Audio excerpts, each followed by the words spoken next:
Right, hi there. Welcome to the show. And tonight we're tackling one of the strangest Hollywood rumours of all that Cary Grant, the man who admitted to more than 100 LSD trips, might have been at the Cielo Drive guesthouse the night of the murders. There's no hard proof, and the source of the story is shaky. But what makes it worth unpacking is how the context makes it believable. Grant lived nearby, he had links to LSD therapy, and even William Garretson, the quiet caretaker whose story has fascinated so many of you before, has long been surrounded by mystery. So rather than asking if the rumor is true, we're going to break down why people believe it and what it says about Hollywood in the late 60s and why these kinds of stories never quite go away.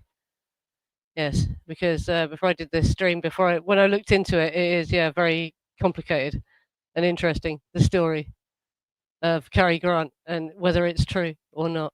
And the source I found, the biography, has been discredited a lot. So yeah, you can't really say that it's a credible source. So yeah, I decided rather than decide to tell you it's true, let's just look at the truth about it all. And the stuff about his LSD therapy is really interesting too, and who he knew and how involved with LSD he was. And I'll make sure there's chapters in this if you're watching this on playback, and if you just want to look at the Garretts and stuff, you can skip straight to that. But the LSD therapy stuff is interesting too. So I'll get into it pretty quickly. Yeah. Yeah, that's it. It is kind of shaky Stevens. Yeah, the origin of the rumors. Yeah. So it's not very. And yeah, there's the source of the like I say, when I get into the presentation, I'll show you. But yeah, he had a bitter divorce at one point, and it's possible that his ex-wife said something to gossip columnists or whatever. Yeah, but we'll get to it. Yeah. So how is everyone then? I mean, we've got 44 people here already. Thank you for coming. Like the stream as well, and subscribe if you haven't already. And I'll get into the presentation pretty quickly, so we've got something to talk about. Boom. The guest house with a red filter over it. That picture is, by the way, everyone. Right, Cary Grant and LSD therapy. In the late 1950s, Grant underwent LSD therapy with Dr. Mortimer Hartman and Dr. Oscar Janiger, two pioneers in psychedelic psychiatry. Through the Vedanta group, he met Aldous Huxley, Virginia Dennison, and even Timothy Leary, before Leary was famous. Under LSD, Grant said he experienced total rebirth. He imagined himself being born again, blood and fluids and all. And in one session, he even dreamed he was an enormous penis shooting into space. His wife, Betsy Drake, summed it up. You learn to die under LSD. Freud is the roadmap. There were also whispers about Grant's behaviour outside the doctor's office. In July 1969, a wire story circulated in Europe that he had been questioned after allegedly trying to pick up a young man at the airport. Nothing was proven, but it shows the kind of rumours that were already swirling around him when the murders took place. That's from the shaky Stevens source, as we'll find out later. That rumour in particular. But yes, that's really interesting. He knew Timothy Leary before he took LSD, as we'll get into it. But yes, and this is from a Vanity Fair article from his wife, Betsy Drake, who he was married to at the time. In 1959, this is. With her marriage now in tatters, Betsy knew she had to talk to someone, and swearing her friend Sally Brophy to secrecy, poured out her heart. Sally, a stage and television actress who had suffered from depression since childhood, told Betsy that she was trying a new kind of therapy with a wonder drug that had the power to break through to the subconscious. She insisted that Betsy meet her therapist, but when they arrived at his Beverly Hills office, Betsy refused to get out of the car. So Sally went inside and brought the doctor out. He talked to Betsy through the open car window. You're desperate, right? Betsy nodded. Well, then why not give this a try? Hardly the most persuasive argument, or the most thorough intake interview, but Betsy saw the logic and agreed to come back the next morning. She was feeling somewhat more hopeful that night when she joined Cary, Clifford Odets, and Yasha Heifetz, sorry if I butchered that name, for dinner at Chasen's. She told them, tomorrow I'm going to take LSD. But the men looked at her blankly and then went on with their conversation. They didn't know what I was talking about, she says. No one had heard of it. And that's like from a Vanity Fair article. I'll make sure that's linked in the description if you want to read the whole thing, because she talks in depth about them going to LSD therapy together. Just in the sidebar here, LSD was still legal in the US at this point. It was virtually unknown outside psychiatry and small avant-garde set. And Timothy Leary wouldn't begin his Harvard experiments until 1960. So Betsy Drake trying LSD therapy in 1959 makes her and Cary Grant amongst the earliest Hollywood figures documented using it. So that's, yeah, another interesting fact about Cary Grant. And yeah, look, there's a short film on Amazon. I've got to watch it about when Cary Grant introduced Timothy Leary to LSD. Got to find that to see if it's any good. Timothy Leary later said that Cary Grant had been involved with LSD for 5 years before he himself became its spokesman. He recalled, "In a sense, Cary Grant got me into psychedelics. Grant even asked Leary if his Universal Studios bungalow would make a good place for LSD sessions. And when Leary said it needed a fireplace, Grant immediately had one installed. It shows how deeply invested Grant was in psychedelics, not just dabbling, but shaping the scene." So yeah, he was close to Timothy Leary as well. Yeah, Timothy Leary's shed. There's Cary Grant's apartment. And that picture of Cary Grant there, that's a GIF. I've posted it in the Facebook group. Yeah, psychedelic GIF of Cary Grant. Yeah, erasure of the drug angle. Cary Grant didn't try to hide this. He spoke openly about LSD in interviews, describing visions of being reborn and forgiving his parents. But later biographies and documentaries downplayed this, presenting him as the suave leading man and skipping over the psychedelic therapy. And this isn't unique to Grant. We see the exact same pattern in the Manson case. Prosecutor Vincent Bugliosi deliberately erased the drug culture from his version of events, pushing the helter-skelter motive instead. Both Grant's story and the Manson case show us how Hollywood and the state work to protect their own, burying the messy reality of sex, drugs, and control behind a more palatable narrative.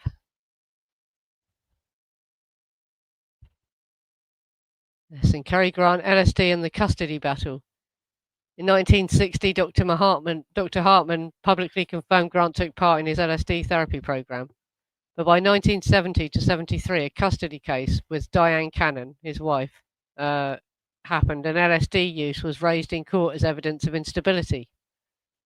And in Grant's defense, Dr. Stanley O. Palmer said there was no evidence of erratic behavior, and Dr. Judd Marmor said he was an emotional individual, but no evidence of damage from LSD. But Cannon had claimed that Jennifer Grant should not stay overnight unless a nurse was present, calling Cary Grant an unstable person, basically. So when he divorced Dyan Cannon, he had a daughter with her, and she said that she didn't want her to stay over unless there was a nurse present. But straight away, I thought surely, because he was about 66 years old at this point and had never had a kid, so surely no one would expect him to have a child over the house without there being a nanny or someone present anyway. So it seems like a bit of a stupid thing, but it was raised in court. And Grant's LSD use was not mere gossip. It was aired in open court, defended by psychiatrists as therapeutic. And even while Cannon's lawyers weaponized it against him in the custody hearings, in the aftermath of their bitter divorce, Dyan Cannon publicly painted Cary as unstable and LSD obsessed. She never linked him to the guest house, but that damaging image may have given gossip columnists and later Charles Hyam, the author of the book, the raw material to attach his name to the darkest Hollywood whispers.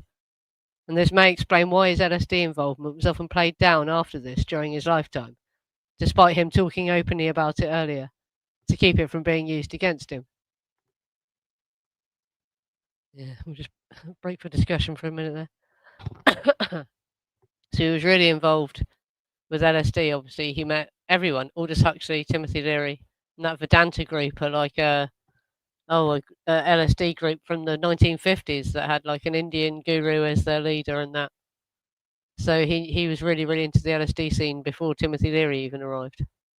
So that's really interesting. And his wife did it before he did. Yeah. So just let me look at the chat for a second.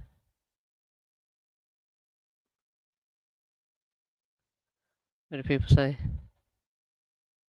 Yeah, that's it. And he womanized a lot as well. We'll get more into his romantic life when we get to the next bit. I'll move on to the Garrettson rumour presently after this. Just wanted to break for a second.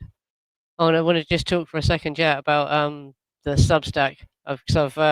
I'm nearly at 100 subscribers on the Substack now, and I need 2 more to get to 100. So if you haven't subscribed to the Substack yet, find that. It's in the About section of the channel. If you go to the main channel page, you find the link to that. And I've turned on the paid options now, but there's always a free option, and the articles will always be free. There's just some extras if you pay one of the. Oh, the cat's making an appearance now as well. But yeah, the latest Substack that I wrote was about Dennis Hopper, the Dennis Hopper stream I did, because next week we're going to be talking about Lawrence Schiller again, and he connects to the Manson case through the Dennis Hopper thing and through Susan Atkins. So there'll be a Substack coming out about that as well soon. And yeah, if you like the detail and all that sort of thing, and I can give more detail in the Substacks than I can read out practically on a stream, and it's easier to take away exactly the point of what I was saying if you read the articles. And I've now gone through all all the streams and put the Substack related to them in the pinned comments. So if you look at your favourite streams, if I've written a Substack, it will be in the pinned comment. Yes. Oh, and yeah, Capane's sharing the Reddit. That's the subreddit, and there's a Facebook group as well. The Facebook group is and this is the Substack link. Yes, he's sharing that. And the Facebook group is our most active social media group. If you want to talk to the other people about the case, and we talk about other things obviously as well, mainly related to Hollywood and that sort of thing. But yeah, if you want to, yeah. Oh, people have to get there. Yes, Sam. He's called Sam. Is Sam Smith here yet as well? Don't know. Haven't seen Sam Smith yet. Yes. And that's the Facebook group. Yeah, that's it. Yes, like I say. And Reddit, the Reddit isn't very active yet, but I'm sure it will catch on. And I'm starting to reach more people on Reddit a bit. So yeah, hopefully the subreddit will take off. But my channel started from Facebook groups. You see, that's why the subreddit's dead, because yeah, all my users, all my subscribers don't use Reddit. But Reddit is worth using, obviously. And there's the Buy Me a Coffee page as well. You can make a donation if you like my work. Thank you very much. Yeah, that's it. I'll try not to let him flash his bumhole at the new HD camera. Yeah. Yeah. Yeah, I'll get on with that. Wait a sec. Oh yeah, no, that got totally debunked. The car, the photo, the aerial photo that people said was showing Cary Grant's car still there, got debunked totally a couple of days after. Yeah, so no, that got debunked. His car was never there. And this source says that he drove off in his car, so his car wasn't left. We'll get onto it. I'll get onto it now. Oh, thank you. Excellent. Right, yeah, I'll get on now, because then we're onto the Cary Grant rumour. Right, the Cielo Drive guesthouse rumour. Now here's where it gets really strange. According to Hollywood producer William Belasco, Cary Grant was at the guest house at 10050 Cielo Drive on August 9th, 1969. He was supposedly visiting a young man he'd befriended when the screams began in the main house. Belasco claimed Grant fled in his Rolls Royce. Afterwards, he became paranoid, had his phone lines buried underground so no one could cut them, changed his number, even put $100,000 in cash aside in case he had to run. And the guest house is where William Garretson lived, the caretaker who was arrested that morning. So this rumour puts Cary Grant right alongside him.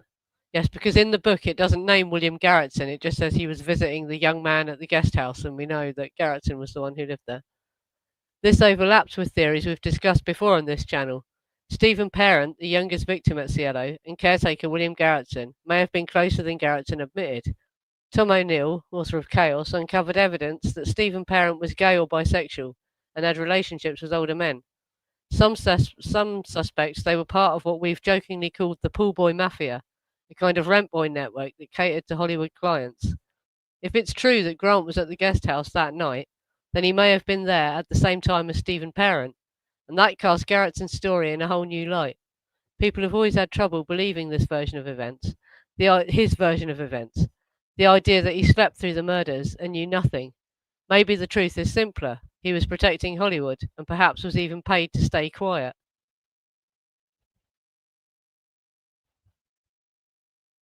Yes, and why did this rumour stick?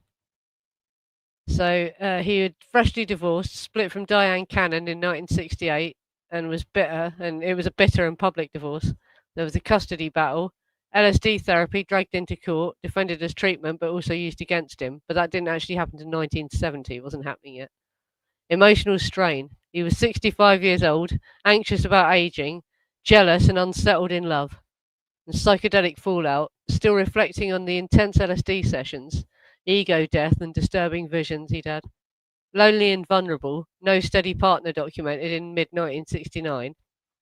In this state, Cary may have been likely to throw caution to the wind. That vulnerability adds a sliver of possibility to the Cielo Drive guesthouse rumour, even if his documented taste in partners doesn't match the barely legal rent boy scene. By the summer of 1969, Cary Grant wasn't the polished screen idol people remembered. He was a man under strain. His marriage to Dyan Cannon had ended just a year before in a bitter public split. They were still locked in a custody battles over Jennifer, and with Cary's LSD therapy dragged into court and defended by psychiatrists but weaponized against him at the same time. At 65, he was deeply anxious about aging, still processing unsettling psychedelic experiences, and without any steady partner. In that lonely and vulnerable state, it is at least conceivable that Cary might have thrown caution to the wind, and that's what gives the Cielo Drive guesthouse rumour its tiny sliver of plausibility, even if it doesn't line up with his documented pattern of relationships.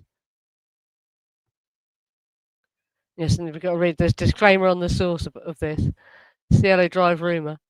The story of Cary Grant being at Cielo Drive comes mainly from Charles Hyam's biography, The Lonely Heart, 1989. He has been accused of fabricating things in his books. Attributed to producer William Belasco, who died in 1972, long before the book, so it can't have been from a first-hand interview from the author. Other mentions exist. Berry Lee claims of a 1969 Miami Herald gossip column citing Dyan Cannon, which is his bitter ex-wife who he just divorced. But none are verifiable through primary sources. Should be understood as rumour, gossip, not established fact. But the LSD involvement, Cary Grant's guided LSD therapy, is well documented in multiple independent sources, and it's confirmed by his wife Betsy Drake, psychiatrist Dr. Mortimer Hartman and Dr. Oscar Yanniger, and Timothy Leary himself. And it's reported widely, in the contemporary press. Grant spoke openly about it, so this part of the story is solidly corroborated and not in dispute. Yeah, so the Cary Grant, the rumour that he was at the guest house is still really, really tenuous. And there's a possibility that his better ex-wife said something to gossip columnists at the time. But yeah, in a second, on the next slide, we get into what his type appears to actually be. And it doesn't really figure. Yeah, loose cannon. Does sound like it was a bit of a nightmare marriage. She was much, much younger than him, though. We'll get into that in a minute. Like you said, he married a lot of women that were younger than him, but never scandalously young. Yeah. Yeah, Manson talks. Yes, other people have pointed this out. Yeah, Charles Manson mentions Dr. Hartman. He was in Beverly Hills, an LSD therapist in Beverly Hills. How did Charles Manson know about Dr. Hartman? Interesting, isn't it? Right. Cary Grant at Cielo, rumour versus context. So the source is Charles Hyam, The Lonely Heart, 1989. Was attributed to a producer, William Belasco, who died in 1972. The claim is Cary Grant was at the Cielo guest house with a young man on August 9th, 1969, obviously August 8th, 9th, that night, and fled in his Rolls Royce when screams were heard. No verified primary sources. Remains unconfirmed Hollywood gossip. Because we can't ask William Belasco again, can we? He's dead. But the context is Rudi Altobelli, the owner of 10050 Cielo Drive, was openly gay and often housed young men in the guest house. In his court testimony, he admitted housing Robert Conrad, a Yugoslavian exchange student, in the guest house. Yes, that's where he's from. He was an exchange student. And then when he was pressed for details, he said, I have no idea, none of your business. This suggests the guest house already had a pattern of young male tenants, making the Cary Grant rumour plausible in context, even if not proven. And so to take away, the rumour Cary Grant at Cielo is not documented. In context, Altobelli's practice of housing young men is documented, even in court. And together it shows how Hollywood sanitised stories around sex and drugs, leaving rumours to fill the gaps. And yes, obviously the rumours are much stronger. It's that, there was a rent boy thing going on around the guest house. And it comes up in court, and I think it's the next slide. Yes, this is a tiny bit of the transcript. I've done a whole stream where I read out all of Rudi Altobelli's stuff, though. This goes on more. He gets into a slanging match with Charles Manson's lawyer at the end. Canarak is Charles Manson's lawyer. He says, "Would you tell us who the people were that were listening on the telephone?" "I don't have to. It's none of your business." "I think the court will ask you to answer it, Mr. Altobelli." "It was the houseman that works for me." "What is his name?" "His name is Robert Conrad, but he does not work for me now." "Where does he live?" "I don't know where he lives." "How can we get a hold of him?" "I have no idea." "Was he in Yugoslavia?" "Yes, that's where he is from. He was an exchange student." "What was his last known address?" 10050 Cielo Drive.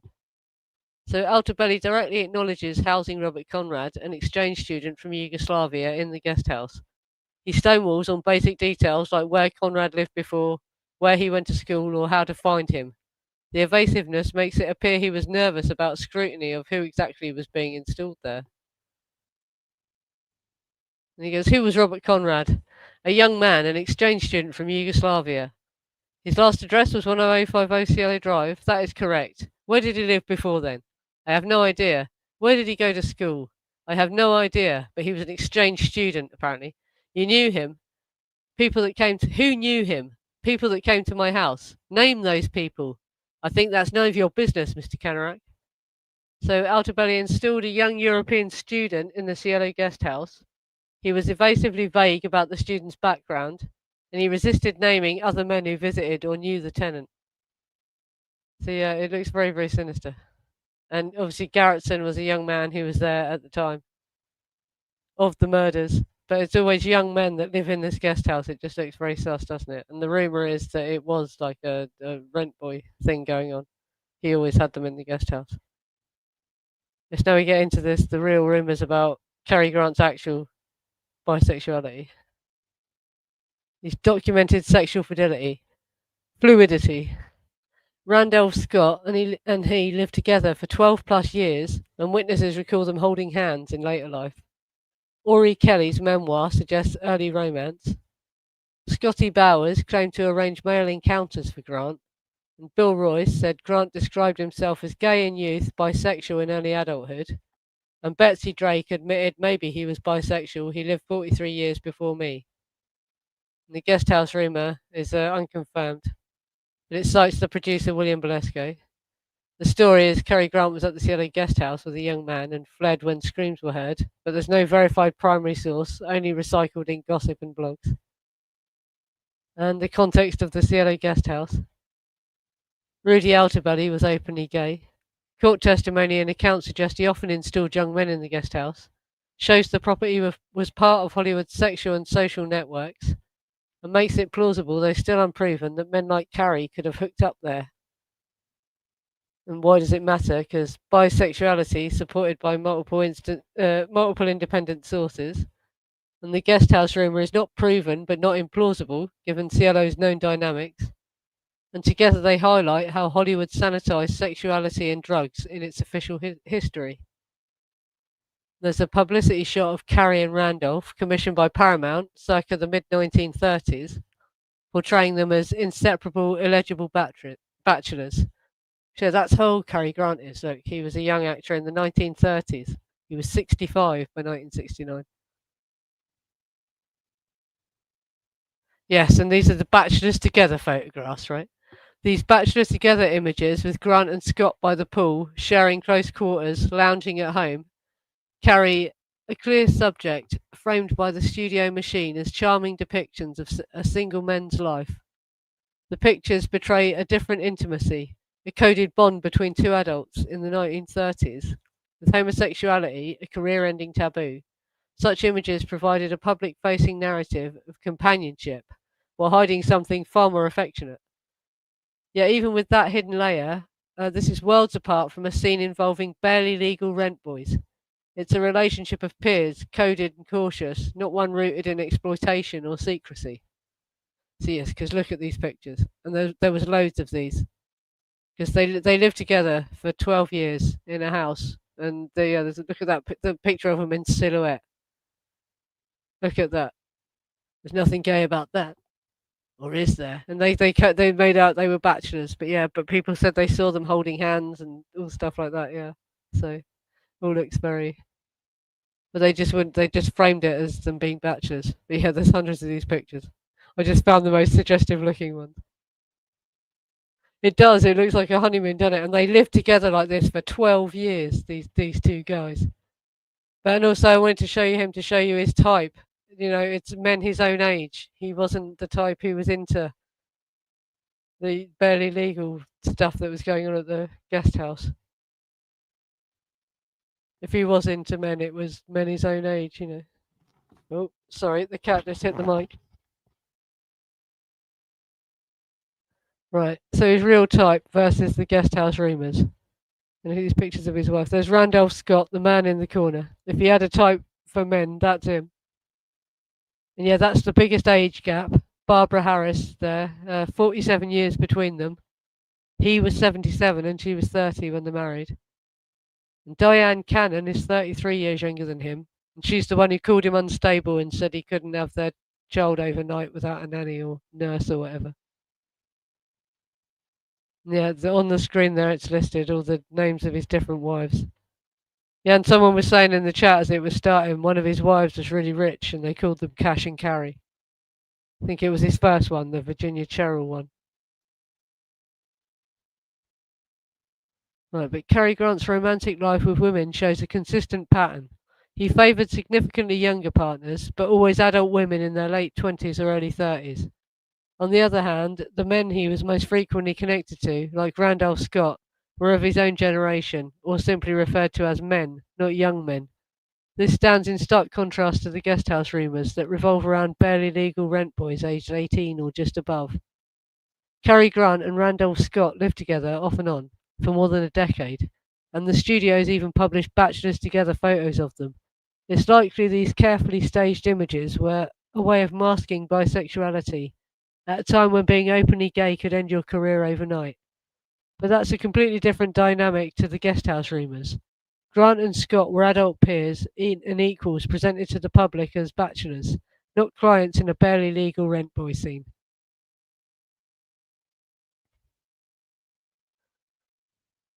So yeah, this is the cover of the edition of the book I used.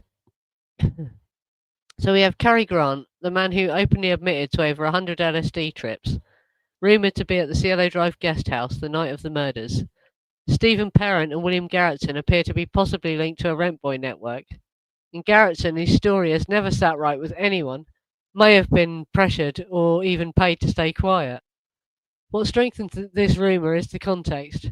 Rudi Altobelli, the openly gay agent who owned Cielo, excuse me, regularly housed young men in the guest house. He even admitted, under oath, to putting up a Yugoslavian exchange student there, before growing evasive when pressed. But Cary's actual history tells a different story. His pattern with women was much younger partners, but always adults in their late 20s or 30s. And when it came to men, the names most often mentioned were peers like Randolph Scott, with whom he lived for over a decade. Their famous bachelors together photos were probably a coded mask for bisexuality in a time when being openly gay could have ended their careers, a world away from the barely legal rent boy scene at the guest house. So while the Cary Grant, while the Cary Grant angle is not proven, you can see why people have believed it. Once again, Hollywood's drug and sex culture was erased from the official story. Charles Hyam's Cary Grant, the Lonely Heart, has been called unreliable and even reckless with the truth. Yet it is precisely those kinds of stories, half gossip, half history, that refuse to fade from Hollywood's mythology. Right, yeah, so that's the end of the presentation. But yeah, it was interesting when I looked into it, because yes, he definitely everything that anyone says about his bisexuality. There was one guy who said he arranged encounters with men for him, but never said young men. And that Randolph Scott obviously was the same age as him. And he commented himself when he was asked. He said he was gay when he was a teenager, then bisexual when he was a young man. So did that mean he had left that sort of sexuality alone? But yeah, I do wonder if maybe there's an off chance that he was having some kind of, crisis or whatever because he was getting scared of aging and his third marriage had just collapsed. And could he possibly have started getting into the guest house scene? So I think, is it possible he went to the guest house at some other time and Betsy Drake told that to a gossip columnist? and it then got morphed into he was there the night of the murders or whatever. Yeah. Oh, and something else. Just Josh Casey sent me this. Thank you. He did leave the country the day after the murders, or very shortly after the murders. He flew back to Bristol to see his mum because he's from England. He's actually English, Cary Grant. Yeah. And so that's a bit sus. But everyone was freaked out in Hollywood by the murders, though. That doesn't mean he was necessarily, actually at the house or involved. Everyone freaked out, didn't they? I think they realised they weren't safe. They weren't as safe as they thought they were. So it is possible that his paranoia wasn't as a result of him actually having been there.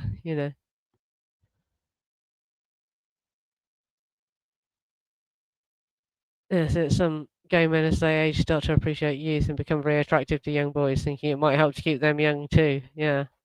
Because there's another rumor, I said it right at the beginning, that's mentioned in the book, saying that it came onto a European news desk that he had been questioned after trying to pick up a young lad at an airport and making an improper suggestion and being rejected and it getting reported by the lad's mothers, basically.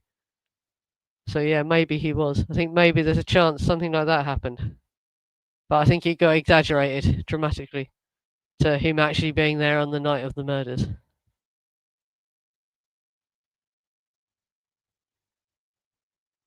Yes, oh, and that's another thing. Yeah, I should have mentioned that. Of course, yeah, they honeymooned at the house as well. Cary Grant and was it definitely Dyan Cannon? Yeah, it would have been, wouldn't it? 'Cause that's the most recent marriage. Yeah, yeah, at that time.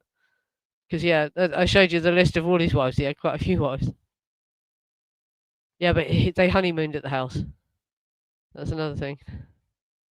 Like I say, his LSD use is really interesting. When I write the Substack, I'll give you more detail about all of these things as well if you're interested.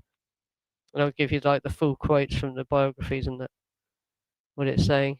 And that Vanity Fair article is really good if you're interested in his relationship with that wife. Who said he had so many wives? That's Betsy Drake. Betsy Drake is the one that he did the LSD with. But a lot of his wives described him as quite horrible. But I don't think he was like that bad. He wasn't like really violent or anything, but he was controlling and jealous, I think. Sorry, just looking at the chat. Yeah, but having looked into it over this week, I kind of think no, it doesn't. He doesn't really fit the pattern of a man that would be into Rudi Altobelli's boys. But having said that, you never know at his time of life. And like someone said, yeah, when they're older, and he was older and probably scared of dying alone or whatever. And yeah, people do start old men do that, don't they? Yeah. Maybe because the bisexuality was something he did when he was younger, it made him feel young again to do it. Yeah.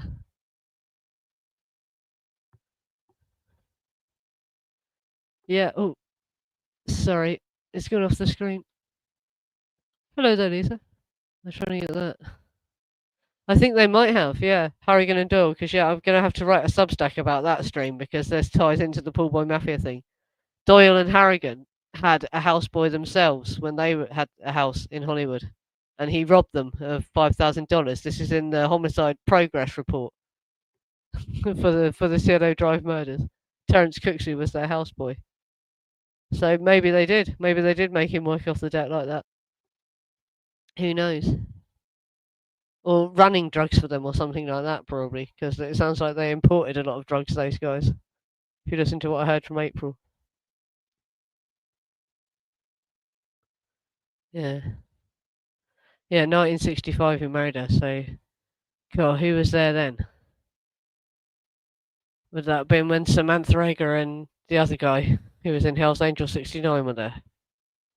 Who knows? Well, yeah, because I suppose they could have had the guest house, couldn't they, for their honeymoon? I don't know. Yeah, that's it. Definitely not. Well, he used that as his defence, didn't he? Did it? Well, it wasn't his defence. It's not fair to say his defence, but just to explain his actions. I couldn't believe it, but he actually really did it, and it really actually worked. And it has sort of, though he hasn't got off. Everyone's saying he's got off. His charges have been lessened a bit, but he literally said, "Oh, I'm a swinger, and I'm not the only person in Hollywood who does it. That's why I did all these things." And no one was coerced, sort of thing. But yeah, it's totally a thing. and went on for years. But they kept it quiet in the past, basically. Yeah, that was how it was. Oh, and upcoming streams. Yeah, I've got a good month planned. There's another tech stream. I'm going to do a stream about his sanity over the decades, how it's changed, what they say at his parole hearings compared to what they said at the time of his trial. And Apocalypse Now as well. I'm going to analyse Apocalypse Now because there's loads of Manson references in Apocalypse Now. And next week, I'm going to do a Lawrence Schiller stream, who wrote The Killing of Sharon Tate and was also connected to Manson through Dennis Hopper. Dennis Hopper was going to play Manson in a film that never got made. But he has a rabbit hole of his own, Lawrence Schiller, because he was involved with a lot of different things. And so he looks like possibly works for the government or whatever, you know. But then other people did the other thing is he was just like an ambulance chaser sort of thing. He just went wherever there was controversy to make money. So it's like, what do you think about him? But it is weird how he's everywhere.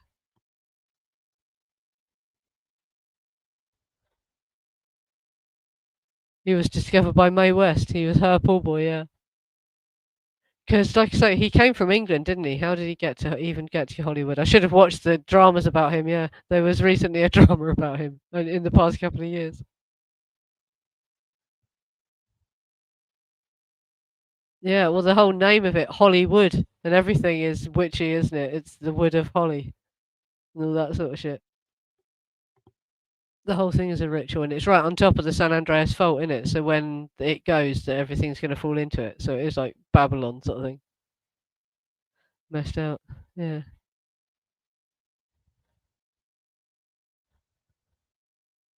Sorry, just staring at the chat for a second.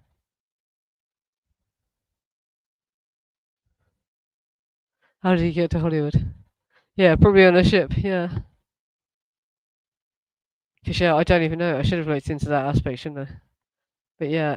Uh, but yeah, for context as well, he was 65 years old in 1969. So if he was doing the lad's Garrett's age, sorry, the cat's scratching now. Hope the mic's not picking that up.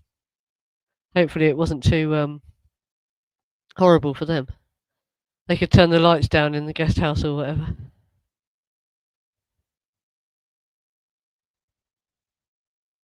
Yeah, oh, well, that's it. Everything in Hollywood is. It actually does look that way. I used to think people were crazy for saying it, but the more you look at it, the more it looks like it is a lot of it. And I believe now the theories that they have their own religion and their own sacred text and all that. I used to think that sounded nutty.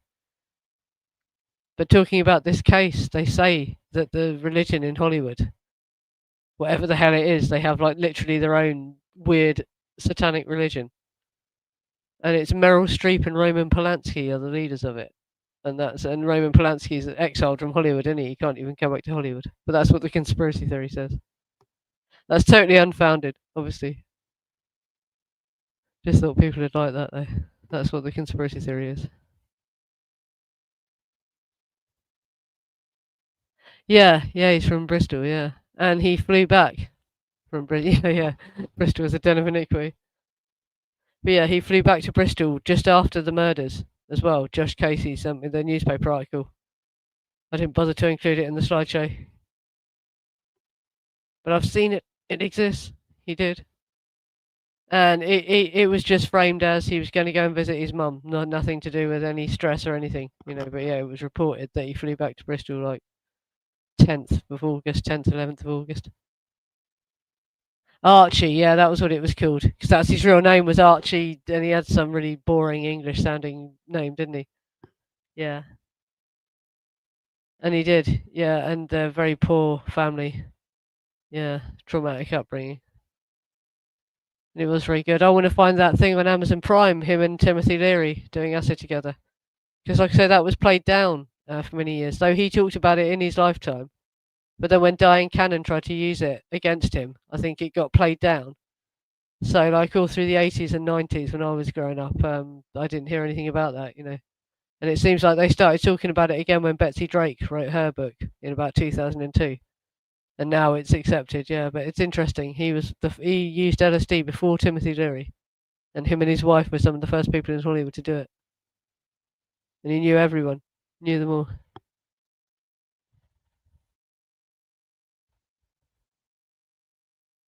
Yeah, well, that's it. I think, well, everyone, the general opinion from people that knew them was that it was his fault for sending her back there. And, it says in Chaos that she didn't even want to go back to Cielo Drive. She wanted to stay in London, but he made her go back there. And she was begging him to kick out Frykowski and Folger, but he insisted they stayed. So I don't want to believe that he deliberately wanted something to happen to her, but he definitely was neglectful. But she apparently didn't even want to go back there. She wanted to stay in London and have the baby in London. Was what I've read in some places, but there's so many conflicting reports of what really went on there. But yeah, I hope that he didn't know something was going to happen and didn't send her back deliberately for something to happen to her. But the general opinion of everyone that knew them was, why the fuck did you send her back to stay with those nutters in that house at that time? And she was a very submissive woman by the sound of things. She'd have just done whatever her husband told her to. So that's what I can't understand, why she didn't just walk out, because Gina Pettit would have let her stay with her. She had loads of places she could have gone to get away, but she didn't. Yeah, it was Roman's fault. Gibby and Frico stay there to continue their drug operation. And yeah, he knew Sharon would be in danger there. Because that's the craziest thing. Abigail Folger had a house. They could have run the drug operation from there. But he made Sharon live in the house where they were running the fucking drug operation from. Because I do believe Polanski was involved in it. And that's what the FBI were watching them for. And I want to know why they didn't follow it up more. Why did he get away with that? It's terrible. Oh, hi there. Just got here.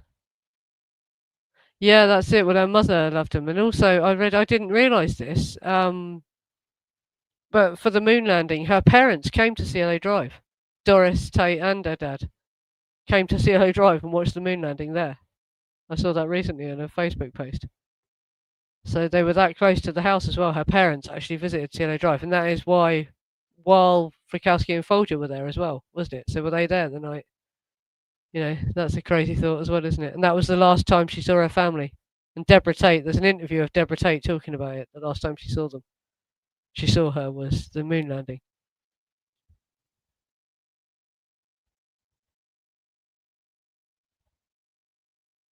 Yeah, sorry. Yeah, that's it. I didn't know that when I did the original Pete Dawson stream, but I've got it in the Substack now. He was staying at Abigail Folger's with Witold Kachowski, and Pete Dawson tried to strangle Witold Kachowski. So it's another violent incident from Pete Dawson. So that's like about 3 or 4 different incidents where he's gone crazy and violent that I know of about Pete Dawson. Crazy.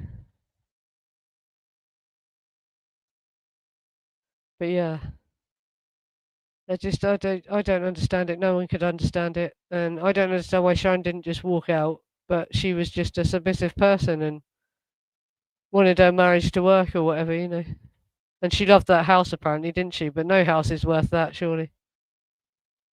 I just feel so sad for her that she didn't just bloody walk out. But I think she thought she'd have time to have the baby and then walk out. She was gonna just have the baby and go, weren't she? But she stayed too long.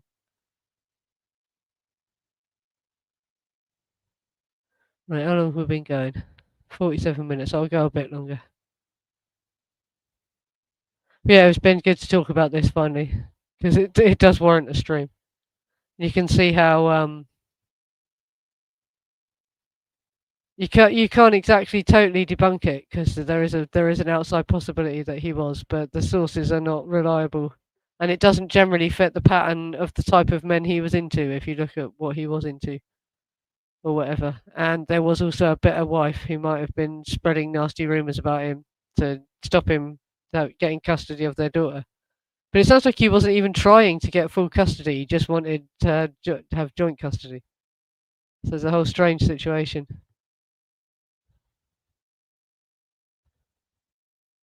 When Paul Tate did his own investigation after the murders, he saw some bikers who tried to sneak into Cielo and got stopped by Altobelli's dogs. And then he followed the bikers to Spahn. Right, so yeah, because I've even had Paul Tate disguised himself as a hippie and bikers, didn't he, to do his own investigation. So he saw bikers. trying to sneak into Cielo. I wonder if that was the straight Satans. Yeah, that's it. Oh, the Clapton comment just went past. Someone just commented there's a picture of Eric Clapton sat with Pick Dawson, who's a big coke dealer. And also, there's a thing in Ginger Baker's biography where he talks about buying coke off a guy who was saying he needed to sell it quickly because it was for Sharon Tate's house. But the murders had just happened, so he couldn't. He had to get rid of it because he was a suspect and he had to go and hand himself in to clear his name. So he needed to get rid of this cocaine, and Ginger Baker bought it. And after all the studying of this case I've done, it sounds like that was probably Tom Harrigan, one of the Canadians, had the coke, and he had to get rid of it before he handed himself in. But he was claiming that this coke, he said to Ginger Baker, it was meant to be for Sharon Tate's house, but they've all been murdered. And I've got to hand myself in because they think it's me. And I've got to go and clear my name. Because he did have an alibi, apparently. He was at another party. But I've covered all that in other streams.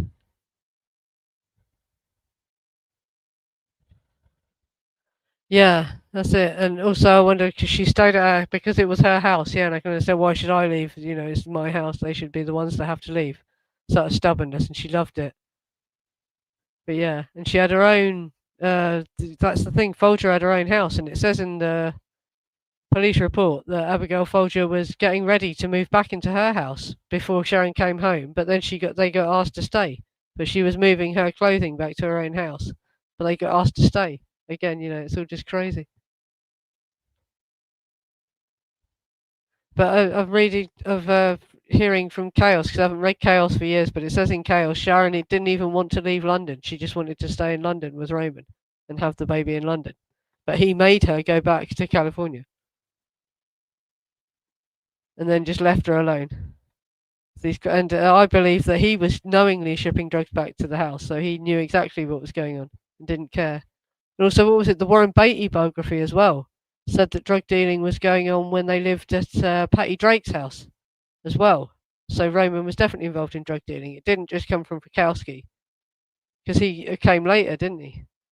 But Sharon and Roman were involved in drug dealing right from when they were at Patty Drake's house, according to that Warren Beatty biography. That was the first time I'd heard that as well. That's in the Warren Beatty stream I found. Yeah, well, the more I hear about it, I think it seems like he knew something was going to happen. And he found out that she was cheating with Jay.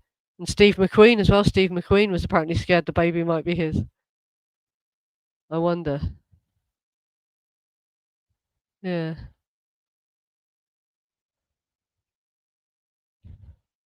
Yeah, I've seen that. There is an interview with the guy who delivered Abigail Folger's bike back. Yeah, that was interesting. Like early in that evening, the evening of August 8th.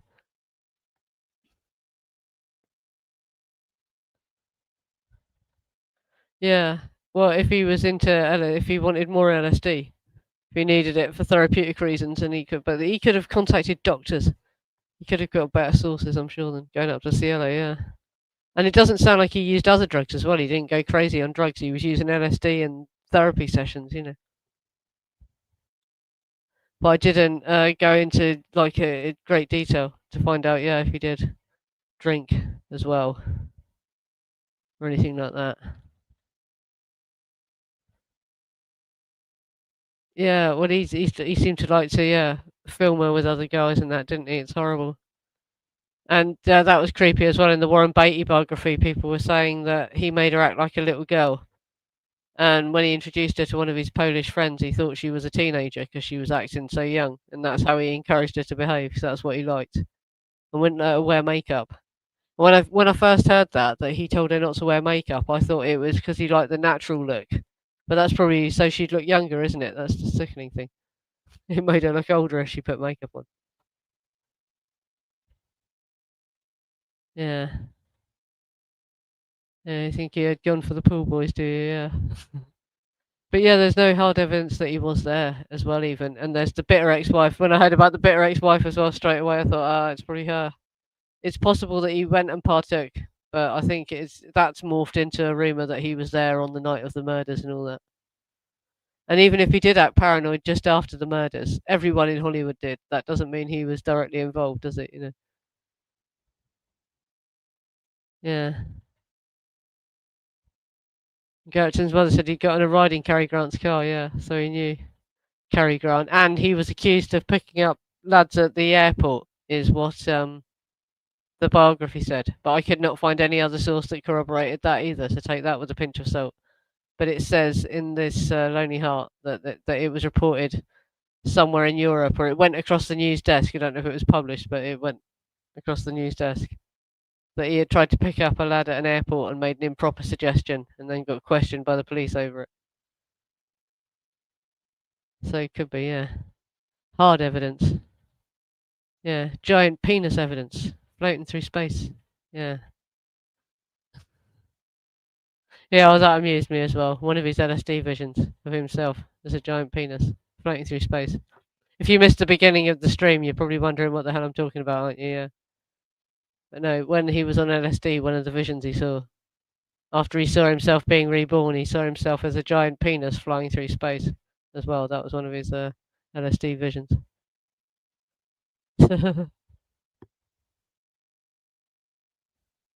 Yeah, oh, like the stream if you haven't already, and subscribe if you haven't.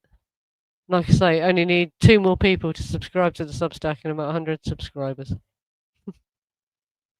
Like I say, just check the free option. Don't feel obliged to donate, but there are some benefits to giving a donation monthly. But the main post will always be free to read.